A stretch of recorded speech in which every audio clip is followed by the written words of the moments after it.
Just imagine if in order to go to a better restaurant, you had to move houses or pay twice, pay for two restaurants to get a better one. If they served expired food, you were getting food poisoning all the time. That's exactly how the government school system is set up today, that if you're not happy with what you're getting, if they're serving you a rotten education, you got to literally get up and move houses to be assigned to a better quote-unquote public school. Join the best in the movement. It's Conservative Conversations with ISI, educating for liberty since 1953. Welcome back. You're listening to Conservative Conversations with Tom Saruf. And my guest today is Corey DeAngelis, who is the school choice guy. He's running around the country advocating for school choice, and he's been very successful. And he's also the author of a new book, which is out very soon, called The Parent Revolution. Welcome, Corey. Hey, thank you so much for having me, Tom.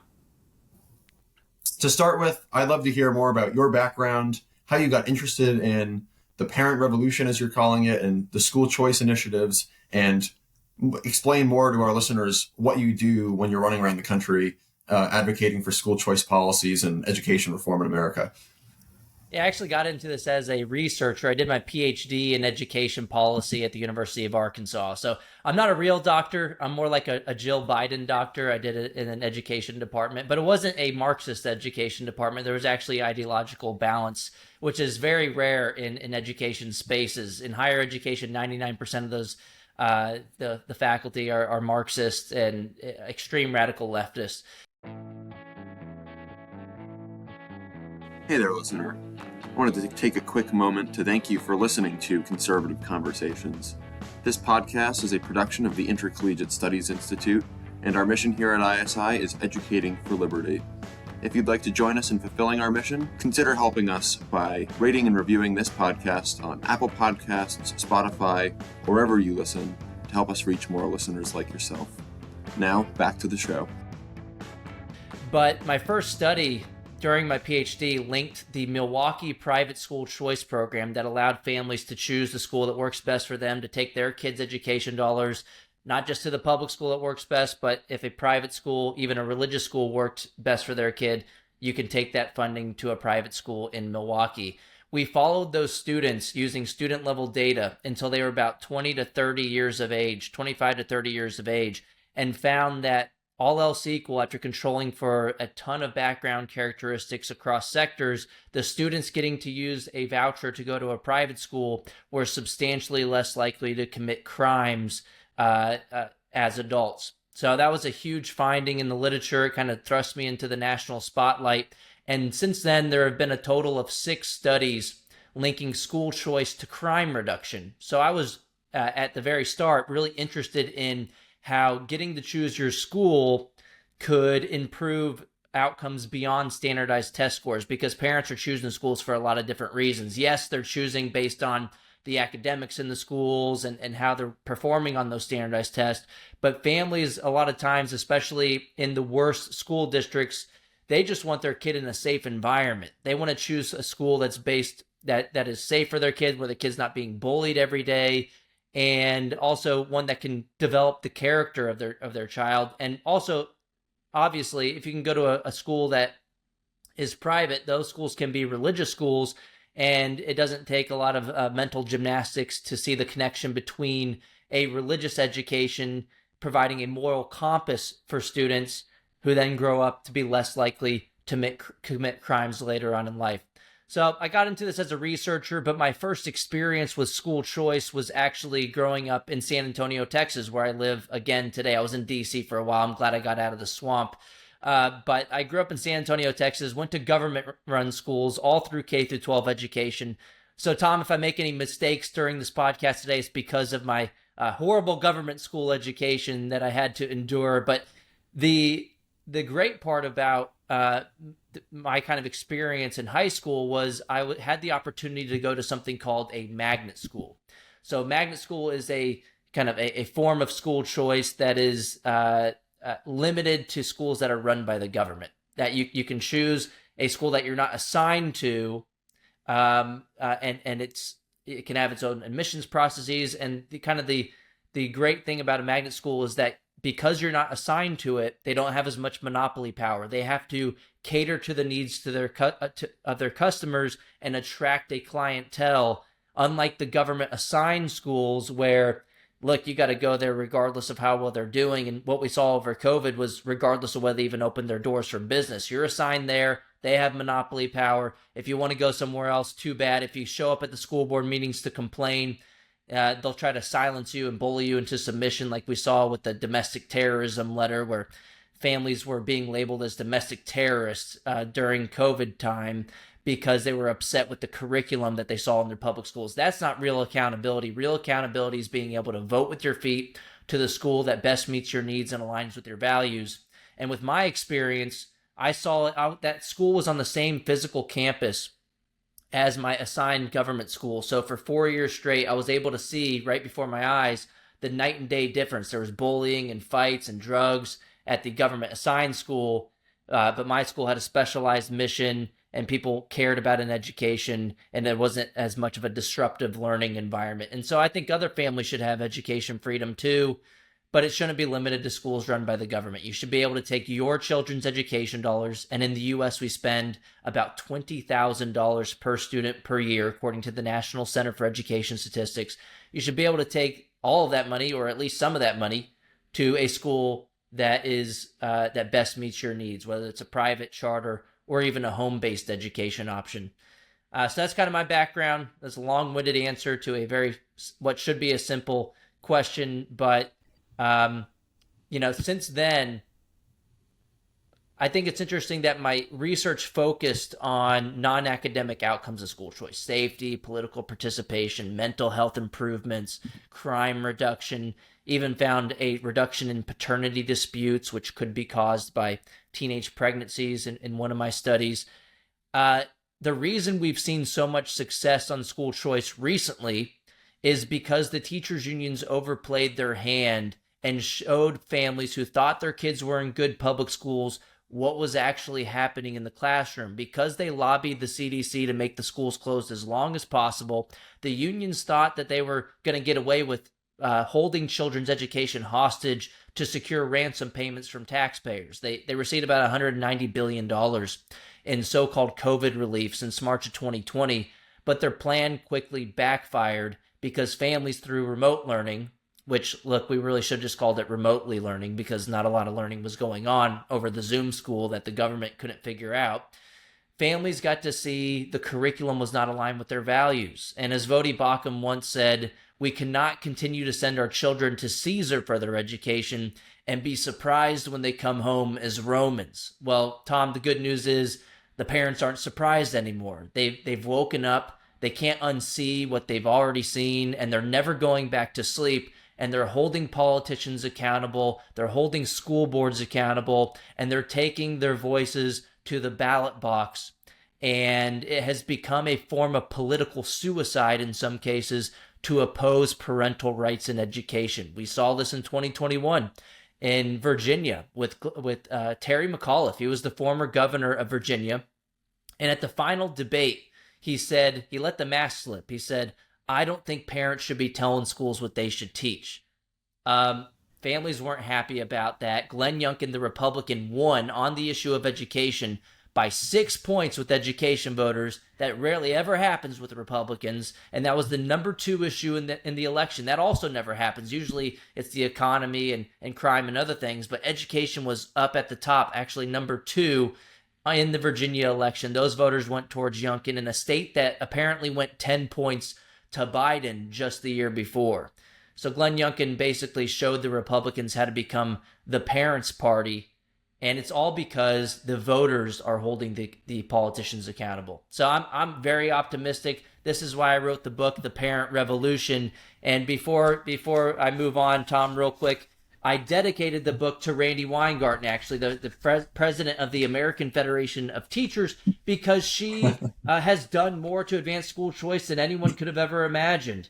I told her, thank you for overplaying your hand, showing your true colors, and sparking the parent revolution. We couldn't have done it without her stepping in it over and over and over again. And as Ted Cruz says on the back of the book, ruin Randi Weingarten's day by reading this book.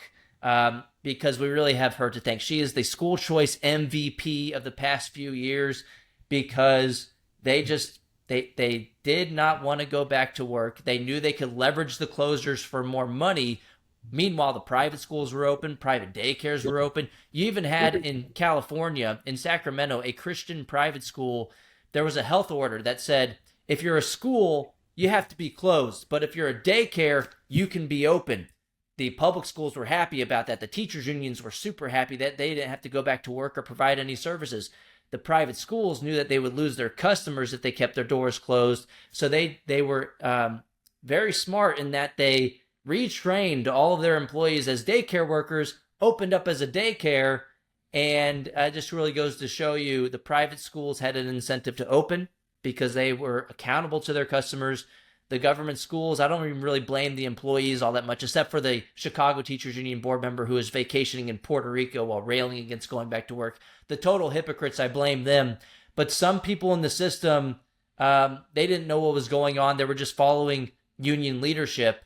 And I blame the system itself because if you're a monopoly, if you get the money regardless, the taxpayer money through the property tax system goes to your institutions, whether they're open or not. Your incentive is to provide as little as possible for the highest amount of costs. And that's just the nature of monopolies. And the way to fix that is with school choice. That was an awesome answer. Touched on so many things. I don't even know what to ask. But I guess my intuition is I want to ask something that you hear in the sort of political discourse is the sort of, it's the gaslighting of when you're mentioning people being upset at what is being taught in the schools. And I think what you're talking about, if I had to guess, is critical race theory, and then also radical gender ideology and a lot of the transgender craze, which we talked about on this podcast. Yep. We talked about both on the podcast before, but specifically in education, you'll get the sort of, that's not happening. So I would love, as you, as an activist, you're well read on these things, you're going around the country, winning these fights and fighting these fights. If you could help give us some advice on how we could, when we hear these sorts of arguments peddled in the public square, whether we're debating in the classroom or talking to family members or what have you, as to what actually is happening and what sort of sparked this parent revolution. Because I think a lot of people are saying it's like Ron DeSantis and Glenn Youngkin and radical Republicans who are like creating this fake brouhaha to get more political power. I don't believe that's what's happening, but maybe you could give us some more insight as to what the state of things is. They'll try to gaslight Tom and tell you it's not happening. Parents all over the country are just showing up at school board meetings for no apparent reason. They're just making stuff up. There's no way that all these parents are just making stuff up. And the thing is, they'll try to change the definitions. So when you say, critical race theory is happening in my school, you may be specifically talking about kids being divided based on their race or by, different immutable characteristics. And that's what families are upset about. But then the left will respond to that and say, well, critical race theory is just a complex legal theory that's taught in colleges and universities. That's obviously not happening in K-12 education. Well, if that's true, well, then why did the NEA, the largest teachers union in the country, pass a resolution to spend hundreds of thousands of dollars to do opposition research on people who are calling out critical race theory in the public schools? Why did they pass a resolution to make it their mission to include critical race theory from pre-K through 12th grade education? I mean, if it's not happening, well, then why are they talking about it so much? And the thing is, this is how they their knee-jerk reaction was to say, oh, no, nothing to see here. And then once it's exposed that it's actually happening and the specific examples are given to the defenders of the status quo, they move the goalposts and then they say, well, it is happening, that you're actually right, but it's actually good that it's happening. Shouldn't the kids learn about, the history of the United States, the good and the bad? And Glenn Youngkin had a good response to that, which was, yes, we should teach the history of the United States, the good and the bad, but we're going to ban critical race theory in Virginia, was what he said on the campaign trail. So talking out about specifics is very helpful. And when parents showed up at school board meetings, reading out of books, saying the things that they did not like, especially when it came to gender ideology and sexually explicit content in public school libraries. You had their mics cut off, and you even had the National School Boards Association send a letter to the Biden administration implying that some parents should be investigated under the Patriot Act for domestic terrorism. The FBI even created a threat tag specifically for parents protesting at school board meetings. That just goes to show you that this whole fairy tale imagined version of democratic accountability in the government school system, it does not exist. They just say, oh yeah, we're accountable because we have school boards. Well, just look at how that actually worked when parents actually started to push back. They started to try to bully and silence parents into submission. Why? Because they weren't customers. They were viewed as a nuisance instead. But if parents did have school choice, if parents were able to say, look, if you don't listen to me, I'm going to take my money elsewhere and I'm going to take my kid out of your school, well, the provider of the service, the school boards and the districts, would have a much stronger incentive to say, oh, wait, maybe we shouldn't cut off their mic. Maybe we shouldn't call them domestic terrorists. Maybe we should treat them as customers. I mean, just imagine if Walmart did that, started calling 50% of their population of customers terrorists. Walmart would have a reckoning, and a lot of people would vote with their feet to another provider of groceries. I mean, just imagine if in order to go to a better restaurant, you had to move houses or pay twice, pay for two restaurants to get a better one. If they served expired food, you were getting food poisoning all the time. That's exactly how the government school system is set up today, that if you're not happy with what you're getting, if they're serving you a rotten education, you got to literally get up and move houses to be assigned to a better quote-unquote public school. This is why I call them government schools, because they're not public in any meaningful sense of the word. They're not public according to the economic definition. They're not open to the public. Families have actually gone to jail for lying about their address to get into better so-called public schools. They've also been fined for doing so. And they are not accountable to the public either. We saw what happened with the NSBA. But the good news is there was a fallout with the NSBA, the School Boards Association. After they sent that letter calling parents evil, domestic terrorists, well, 26 states since then have already pulled their funding or their membership from the NSBA. We should call them maybe the RSBA at this point, the Regional School Boards Association, because they've lost a majority of the states after their letting the mask slip. They tried to apologize afterwards, but it was too late. We already saw their true intentions. Parents were pissed. They locked arms, and that just goes to show you that when parents push back together, if they coordinate, they can become a new interest group in a way, a general interest, because they're fighting for their own kids as opposed to a special interest, and they can actually win and affect change. So this should give readers hope that if the parents want to do something about things, if they join forces together as opposed to trying to just fight alone, you can actually change things. For far too long in the K-12 education system, the only unions represented the employees or the adults in the system. But now the kids have a union of their own, and they're called parents, and they're winning. This is the point of the parent revolution. And by the way, I have an idea, Tom, that I think my new book, The Parent Revolution, should be required reading in every single public school in America. And if you disagree with me, if you don't want it to be a required reading in every single public school in America, I'm just going to call you a bigot and a book banner because, look, I didn't make the rules, but this is where we are today. Obviously, I'm joking, but there was a Wisconsin Teachers Union executive board member in Wisconsin who responded to my tweet about the book and said, great day for a book burning party. The same yahoos accusing us of being book banners for wanting age-appropriate content in the public school libraries are the ones calling to burn books that they haven't read yet that they disagree with. The radicals ruining our schools are upset about a new book exposing the radicals ruining our schools. And that's just about what you can expect from these people who want to control the minds of your children and to indoctrinate them with leftist ideology. And look, at the end of the day, Tom, the best solution to this problem of parents disagreeing about how they want to raise their kids is from the bottom up. Some states have done the bans. For example, in Texas, where I live, and in other states like Tennessee and other red states have banned certain concepts. That could be a step in the right direction, but it's unenforceable. We have undercover video coming out from Accuracy in Media from tons of red states where the public school administrators are admitting on camera that, yes, they've banned CRT at the state level, but they're still going to do it anyway. Don't worry. We'll just call it something else. We'll call it social emotional learning.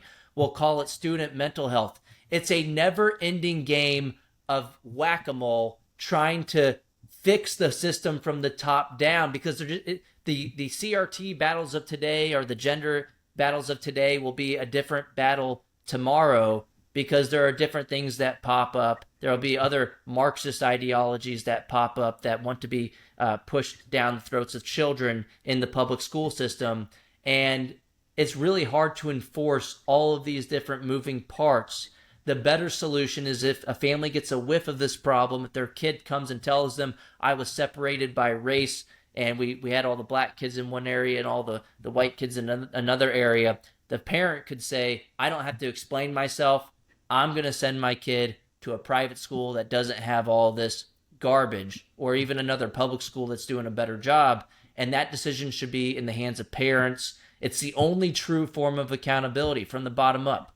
And it's the only way to fix the one-size-fits-all nature of the government school system. A public school might be a good fit for a majority of kids in an area, but it might not be the right match for your kid, because they might want a religious education. Your kid might want they might have a better peer network group. They're not getting bullied as much in the private setting that their friends are going to.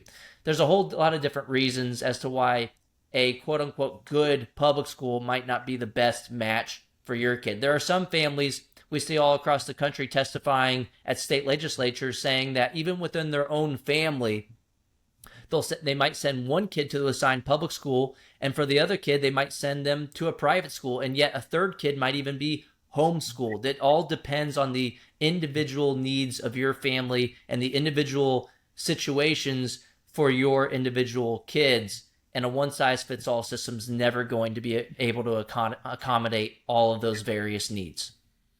That's really interesting, especially when you're talking about the enforcement issues at the state level, because you think about Governor DeSantis or Glenn Youngkin, and they're banning at the state level, and then they have to enforce that. That's actually is very challenging. I never even thought about that. Not to say that they just pass the law and then it's done, but I'm not saying not to do it, right? Just because something might be tough to enforce, it still might be a worthwhile endeavor.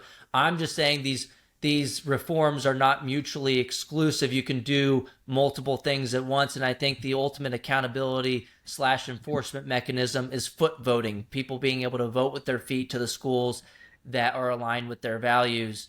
And yeah, it still might be a good idea to ban concepts. Look, the left has done it for a long time, right? The left has infiltrated the government school system. The left almost doesn't even have to have kids anymore and they'll still be able to influence the direction of the culture of this country, because they use the school system to raise other people's kids in their leftist ideology. You're never going to be able to fight against that as a conservative to push the country in the other direction. Yes, you could have more kids, and that's helpful, but if you're sending them to Caesar and you're surprised that they're coming home as Romans, you should not be surprised anymore. You should try to raise your own kids the best as possible, and also fight back at the school boards, try to take them over, get your ideas into the school system, because at the end of the day, a vast majority of kids are still in the public school system today, 80 or 90%.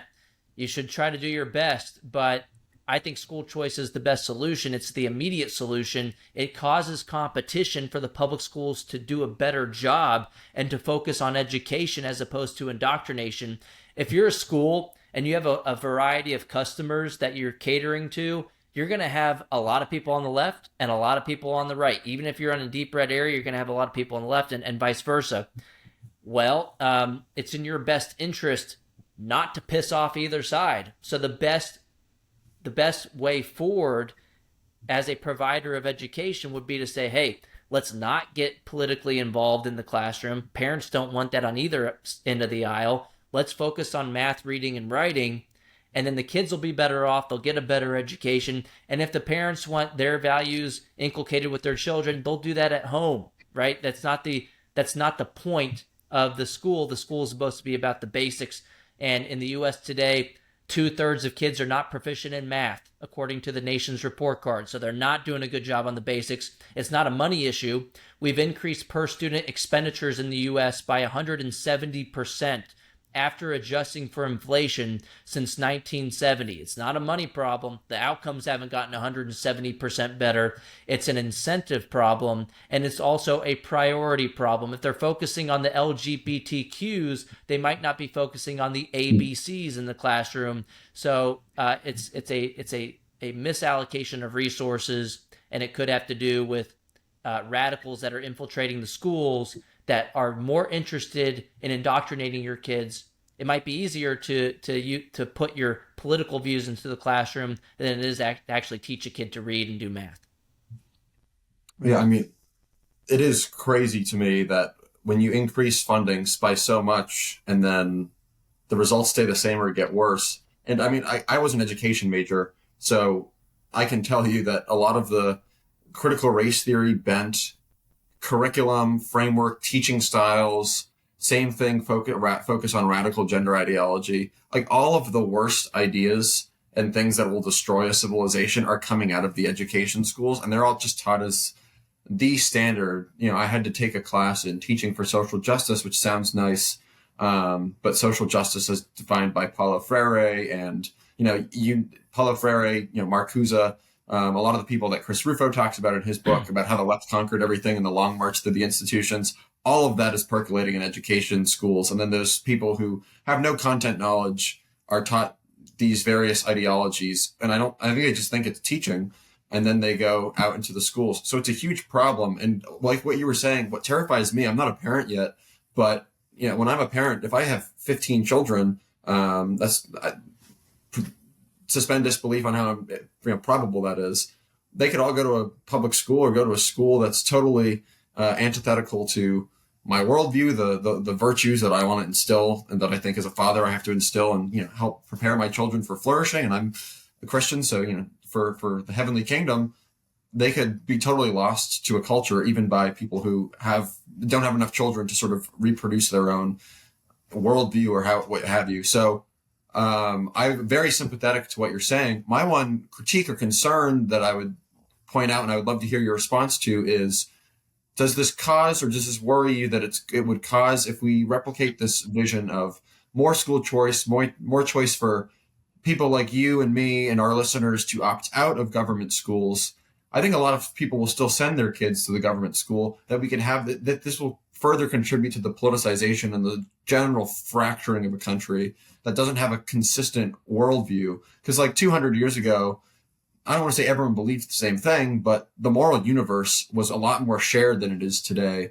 And I wonder if, me homeschooling all of my 15 future children and you doing the same, or going to a religious school, and then everyone else is going into the public school. If we just abandon the public schools, by and large, I wonder how that would potentially fracture the country further, instead of having a more cohesive worldview taught in the school that's just better, that's just not pornography, not racial divisiveness, pride for the country, things like that. What do you think?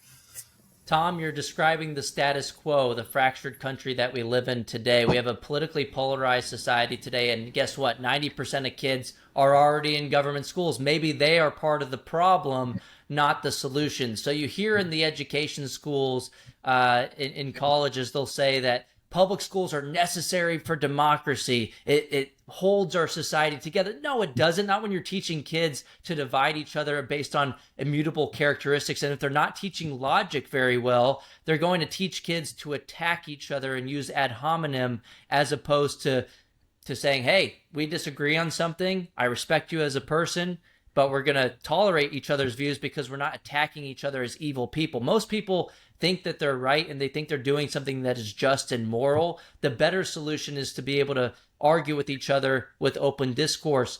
And in fact, there's a meta-analysis that just came out on this, published in a top education psychology journal, and it's by Patrick Wolf. He was my advisor at the University of Arkansas. Him and his team at the University of Arkansas pooled all of the studies together that link private and charter school choice to civic outcomes. Again, this was something I was really interested in when I was doing my PhD. I've published maybe 30, 40 peer-reviewed articles since then. And they pulled all the effect sizes together of all these studies looking at things like, if you get to choose your school, does that improve or hurt your tolerance of others' views? How does it affect civic participation, volunteer activity, and so on and so forth? And they found when you pull all these effect sizes together, the average meta-analytic effect is about a 5 or 6% of a standard deviation. Now, that's not a huge effect size, all things considered, but it's not negative. The main argument from the other side is that this will fracture society and hurt democracy in kind of a broad sense. But actually, the opposite is true. That if you get to choose a school that's competitive, they might be better at teaching you logic and actually thinking, as opposed to this tribal activity of dividing people based on immutable characteristics, and it might lead to an even more cohesive society as opposed to a less cohesive society that we already live in today with the schools already educating 90% of the kids. And also, as far as kind of leaving, you made a statement about leaving the public schools behind or something along those lines. Well, school choice is a rising tide that lifts all boats. We have 29 studies on this topic. There have been meta-analyses on this topic as well, and they're all basically finding the same result. 26 of the 29 studies find positive effects of private school choice competition on the outcomes in the public schools. So the public schools up their game in response to competition. It's a rising tide that lifts all boats. And so this is a win-win solution. You obviously win if you get to choose the school for your kid. You have the best information for your kid. You have the best incentive to get that decision right. Your kid's going to be better off. Nobody really argues about that. But at the same time, the kind of organic response to that in any market industry, and the evidence shows this is true in education as well, the public schools improve. They don't get worse. And so, the evidence just kind of doesn't reveal those things to be true. And Tom, you mentioned something about the education school, so I want to share a little story with you. Go for it. I actually, this is part of the reason I didn't go into academia. I thought about it at first. I published so many studies, 30, 40 peer-reviewed articles on the topic of education policy, mostly on school choice and private education. I did some other, studies on other topics as well, but that was the vast majority of the evaluations that I did. And they were rigorous and published in journals. And most people going on the job market have maybe published 1 or 2 studies. I had, tons of studies.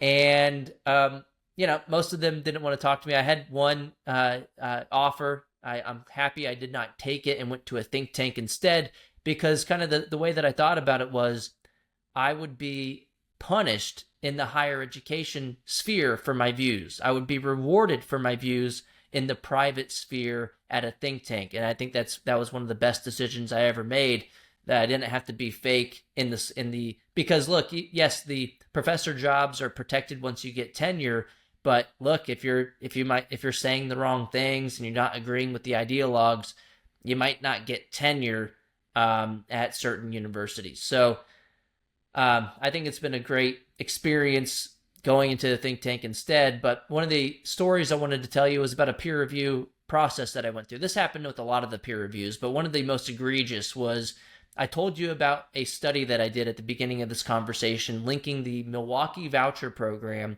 to crime reduction later on in life. It was the first study to look at a private school choice program to look at this type of outcome. It was a groundbreaking study. A lot of people were talking about it. It ultimately got published in a journal called Social Science Quarterly. You could look it up now. And I did a follow-up study in the Journal of Private Enterprise as well. but some of the initial reviews were ridiculous at another journal, a few of the other journals actually, but one in particular was called Urban Education. And in their kind of description of the journal, they said, this journal is looking at policies that affect urban students and the outcomes that they cause. And they got mad at me for, in my study, I talked about how this affected urban students. I was just using the language that they used in their own About the Journal section. They said, oh, this is problematic that you're using the term urban students. Students aren't urban. They live in urban areas. Hold on. Your own journal about the journal section said you're just trying to find excuses to reject an outcome that you didn't like. I guarantee it. If it would have showed that school choice caused more crime, they would have, it would have been published in a top journal. They would have been chomping at the bit trying to get this thing published in their journal. But another critique was actually even worse than this one. I thought that was just hypocritical, to say the least. But they also, one of the reviewers said, I buy the results. I think it's causal, but so it should have ended there. Look, the study's causal, right? You buy the methodology, you should accept it. But then they said, you didn't talk about how this result, relates to whiteness, oppression, and power. What?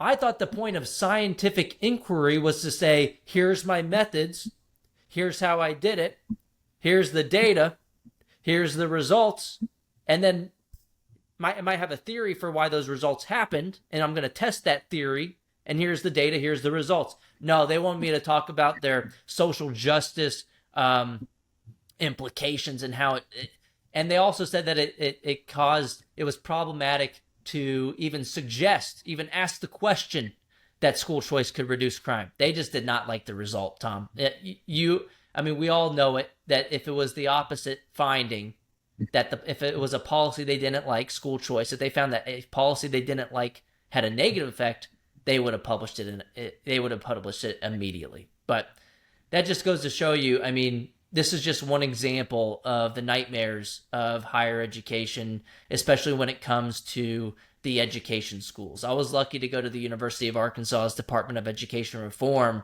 where it was more ideologically balanced. But most of these education programs in colleges are extremely left-leaning, extremely anti-school choice, and it was an uphill battle. And despite all that, I still published over 30 peer-reviewed studies, so not too shabby, if I say myself. Yeah, I went to Boston College, where it was overwhelmingly left. The official curriculum is focused on anti-racist education, teaching for social justice, things that sound good. To oppose them makes it sound like you're a racist or you favor social injustice. But it's like the ideological capture of education schools, and then the proliferation of all of the ideas and pumping them into K through 12 education, and then the effects that has nationwide is truly horrific. Tom, that's been their go-to for a while, right? If your opponents are calling you racist because they disagree with you, that probably means you can just spike the football and say you won the argument, because they've run out of any logic whatsoever. And they did this in the school reopening debates in Chicago. 2 weeks to slow the spread turned into 2 years to flatten a generation in places like Chicago. They were striking even in 2022 in Chicago, a place that spends about $30,000 per student per year in their failing government school system. They actually posted and then deleted a tweet, the Chicago Teachers Union, saying that, quote, the push to reopen schools is rooted in sexism, racism, and misogyny. They threw everything at the wall to see what would stick. Because they didn't want to go back to work. It's crazy. And the same union had a board member in Puerto Rico vacationing while on social media saying that, well, we can't reopen the schools. But if it was safe enough for you to fly over to Puerto Rico and go on vacation, don't you think it's probably safe enough to go back to work? Well, the thing is, it's more enjoyable to go vacation, Tom, than it is to go back to work. And that was the big issue there. And they ended up deleting that tweet. They also did an interpreted dance video. I had to watch it, so everybody else should go watch it too. But they did an interpretive dance video. I hope they're not dance teachers.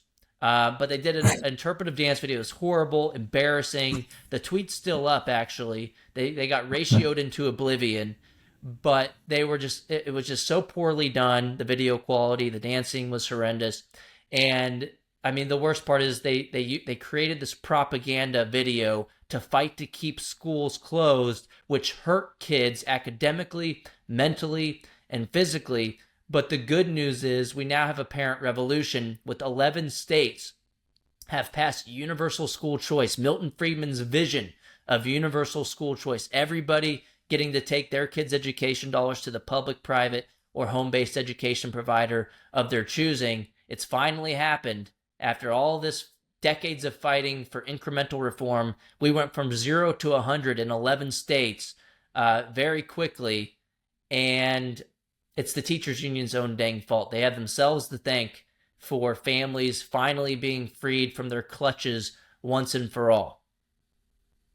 It's so hard not to laugh when you say they did an interpretive dance, and You got to go watch it. I mean, it's just, it's insane, but I don't want to dwell on the interpretive dance, but I don't even know what I'll go watch it. I'll find it. The production was just horrible. They had the little screens coming in from different sides of different people dancing. It's just, it looked like, you know, one of the students in the 0% proficiency rate schools created it, but you know an adult created it. You know it was one of the teachers who, look, we don't want them to learn dancing from those teachers. We don't want them to learn video editing from those teachers as well. And when you see that this was created, it shouldn't surprise you that some of their schools have 0% proficiency rate, 0 kids proficient. Not a single kid can do math in some of their schools.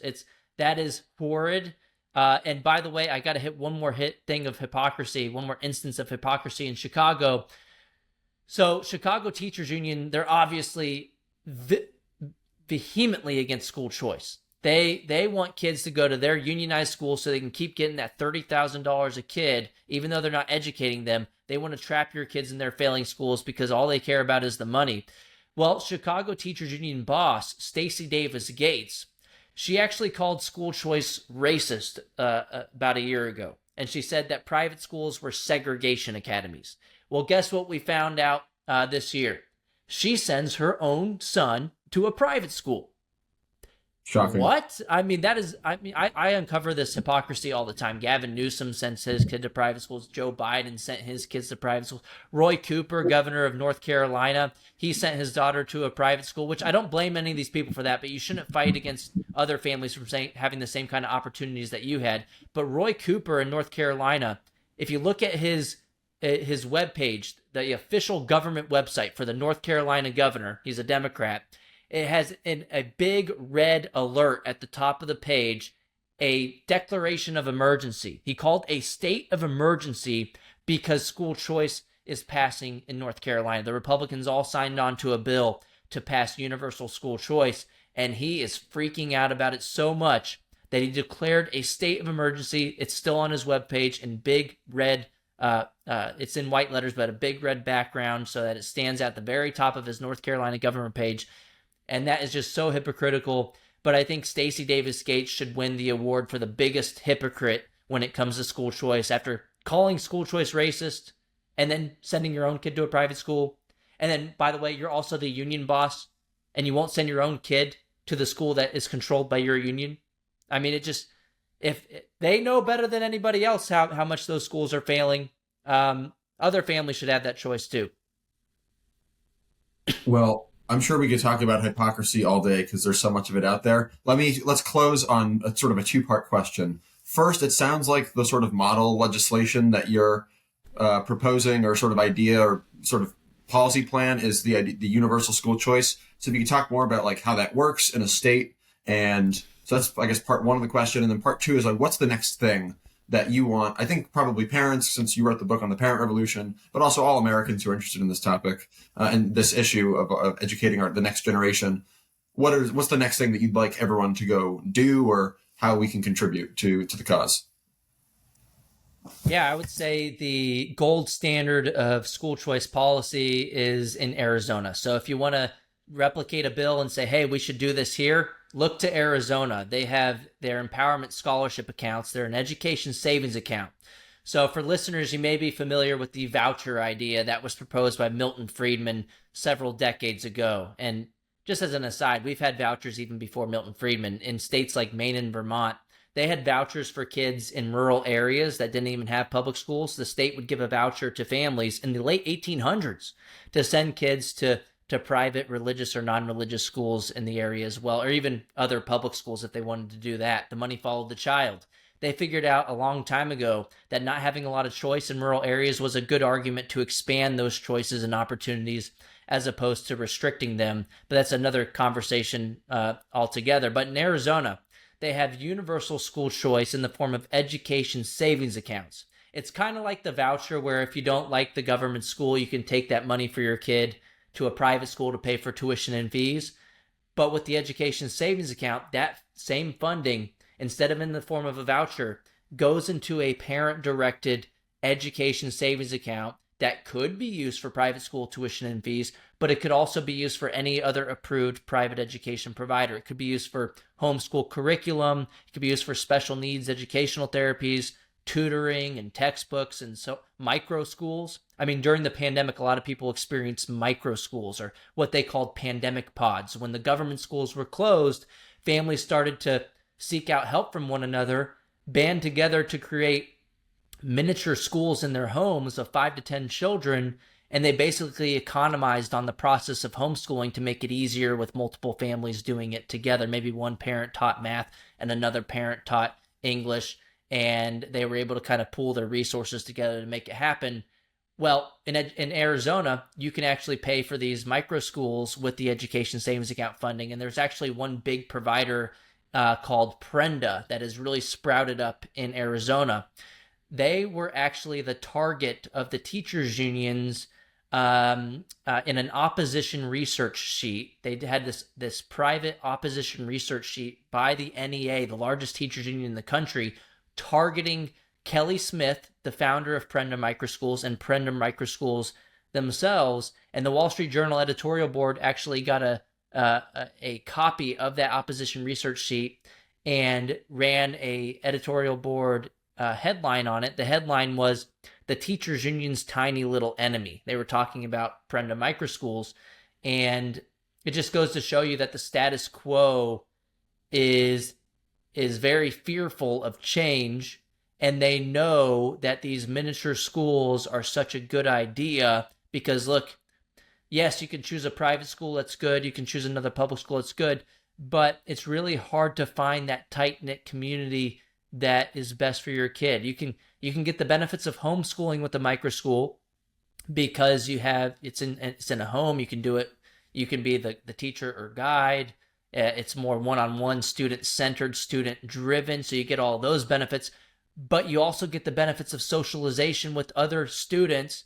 And guess what? It's positive socialization. There's a lot of socialization in government schools, but it's negative socialization. The kids might beat your kid up. They might be involved in drugs or gang activity. And these are all, there's bullying. This is all negative forms of socialization. Not all socialization is good socialization, but if you can choose that peer group, either through a sport, a club activity, or a micro school where they're learning side by side, and you can have a better discipline policy in the small setting, well, guess what? You're going to capitalize on the positive forms of socialization, and your kid's going to be able to learn a lot more at the same time. And with education savings accounts, it'll be more affordable. And they're doing that in Arizona. About $7,000 per student each year can be used towards the education savings account.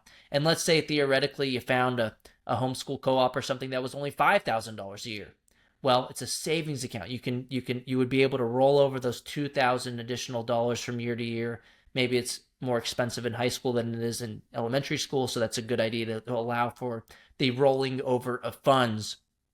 And I think that's the best way to do it. It's very successful. Since they've expanded to universal, meaning everybody's eligible, in 2022, they went from about 10,000 students using it to about 70 or 80,000 students using it now. I mean, families are flocking to it so much that actually when they first announced that it was available to everyone, the government website broke down because so many people were trying to sign up. And you could make a joke that it's because government can't do anything right and their websites were just crap.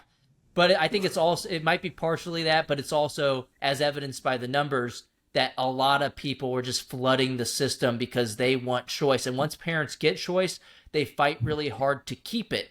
You basically create a new kind of organized interest, like I talked about in the Parent Revolution, where parents banded together. Well, once you give them school choice, they band together even stronger to fight to keep it and to fight against the status quo from ever trying to grab their kids' education back ever again. So the parents, once they have that control, you're not going to be able to take it away from them, especially if there's a large enough number of families using the program. So a quick recap, the money that would have went to the government school, you can still take your money there. If you like your public school, you can keep your public school, unlike with your doctor. But for real this time, and the public schools actually do get better. But if not, that money is in the form of an education savings account, could be used for any approved education providers. So I think that's the best path forward. And then also, I think we should be optimistic. Look, we're seeing a red state school choice revolution that might come to blue states in the future, because the more that the GOP leans into parental rights as a political winner, the more it becomes politically disastrous for Democrats to oppose it. We saw this with Terry McAuliffe in Virginia. We saw this with Josh Shapiro in Pennsylvania. Right before the election, after he started getting called a hypocrite on school choice, he quietly changed his education platform to include private school choice. He even went on Fox News last year reiterating his support for private school choice. And a lot of people, responded to me when I wrote about this in the Wall Street Journal, and they said, look, it's not true. He doesn't actually support it. He's just reading the tea leaves. He's looking at the polls. He just wants to win an election. He didn't have a true change of heart. And my response has been that it doesn't matter the reason. I would hope it was a true change of heart. But at the end of the day, whatever the reason, whether it was reading the tea leaves or whether it was a true change of heart, that a high-profile Democrat that was already up by double digits in the polls felt compelled to support school choice publicly is good news for parents in the long run, no matter what. The political winds are shifting in our favor. We saw this in Illinois with J.B. Pritzker as well. The same program he vowed to eliminate in 2017 for low-income kids to get scholarships to go to private schools, he answered a candidate survey in 2022 right before the election, even though he was up by double digits in the polls, again, saying that he would support the same program he vowed to eliminate. And he also answered a response from he responded to the Chicago Tribune, saying that if a bill were to get to his desk to save the program, he would sign the bill to save the program. Again, that's not how it worked out. The bill never made it to his desk, and the Democrats did away with one of the programs in Illinois this year. But that they are feeling the pressure, instead of just caving to the teachers' unions and repeating their talking points, they're now at least signaling support for school choice. And as Milton Friedman famously said, he said a lot of famous things, but one of the best, in my opinion, was that he went something along the lines of, the way that you change things is not about getting the right people into office. The way that you truly change things is by creating a climate of public opinion where it becomes politically profitable for the wrong people to do the right things. And I think we've reached that moment when it comes to parental rights in education, that you have Republicans, banding together, making it a GOP litmus test issue. If you're a Republican, you better be on board with this. And then you have Democrats defecting on the issue as well. They're starting to come along. In fact, in states like North Carolina and Georgia last year, we had sitting legislators switch parties. Democrats switched to the Republican Party in both of those states, Georgia and North Carolina, on the issue of school choice. So the Democrats are losing votes on the issue of education freedom, but they're also losing sitting legislators on the issue of education freedom. If they don't change soon, parents are going to hold them accountable at the ballot box, and I think that's great news. We saw this in 2020 2018 with Governor DeSantis in Florida. He barely won in 2018. He won by 20 points in 2022, his most recent election. But in 2018, a lot of people didn't think he was going to win. And according to the Wall Street Journal, a headline that ran right after the election was school choice moms tipped the governor's race for DeSantis. They already had a program at the time benefiting over 100,000 students, mostly low-income students and non-white students as well. And according to exit polls, DeSantis overperformed with black moms much more than they were expected to perform. And so the story was the parents using the school choice program, which were disproportionately non-white, low-income students, they turned education choice into a single issue vote for them. Look, yeah, you may not like DeSantis, or maybe you would have otherwise voted Democrat for a lot of other reasons, but you had a benefit to send your kid to a school that was going to change their life. You're going to make that a top priority because you don't want to lose your scholarships. And DeSantis' opponent, Andrew Gillum, he fought against the private school choice program. So those parents did not want to lose that opportunity for their kids. Hopefully all Democrats come on board. This shouldn't be a partisan issue. It's not among the voters. If you ask Republicans, Democrats, Independents, the latest Real Clear opinion research polling on the topic finds supermajority support across party lines for the concept of school choice nationwide. So the Democrats, if they're smart, they'll start to listen to their constituents as opposed to special interest. If enough Democrats band together, and look, they actually did this in Louisiana this year. In the House, they passed a universal school choice bill 72-32. 20% of the Democrats in Louisiana's House voted for it.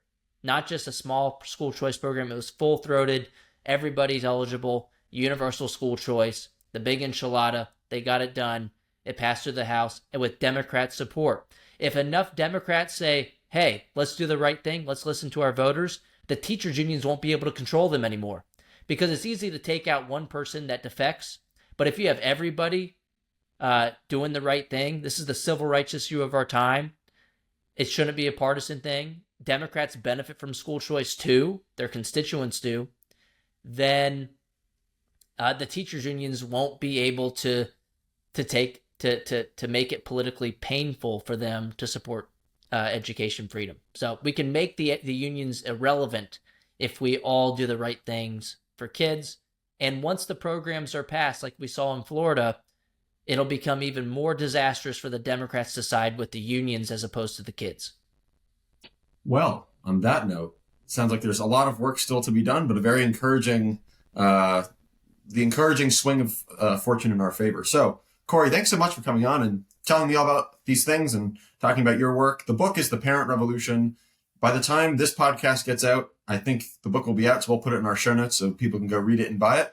But where else can people find your work and keep up to date on the Parent Revolution and the happenings of education?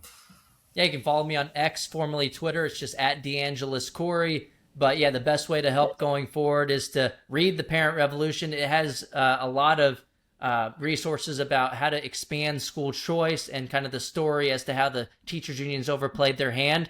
But in one of the final chapters, I also go over a lot of different reforms in the public school system that maybe you're in a blue state, maybe you're in California, and you don't think school choice has the chances of passing just yet. It will at some point because it's going to become a political disaster for Democrats to oppose it. But there are things that you can do to tweak and improve your chances of success in the public school system, including making the school board elections aligned with the general election. You would think that this is some basic thing that the Democrats should support to increase voter turnout, right? But the thing is, they know the unions control the low turnout school board elections, and they get to put their hand-picked candidates into office. Well, if it's on the general election, you're going to increase turnout, increase the likelihood that a conservative actually wins, or even if it's still a liberal that wins, they'll be less radical than the communists that the teachers unions hand pick to put into those seats to make it as easy as possible for the employees and as hard as possible for the kids and as challenging as possible for the parents. There are things you can do to win. Don't give up hope. We are winning. This is the one issue where we should actually be excited about. This is something that the Republicans should talk about from now until Election Day in particular, because this is a winning issue. Families care about their kids.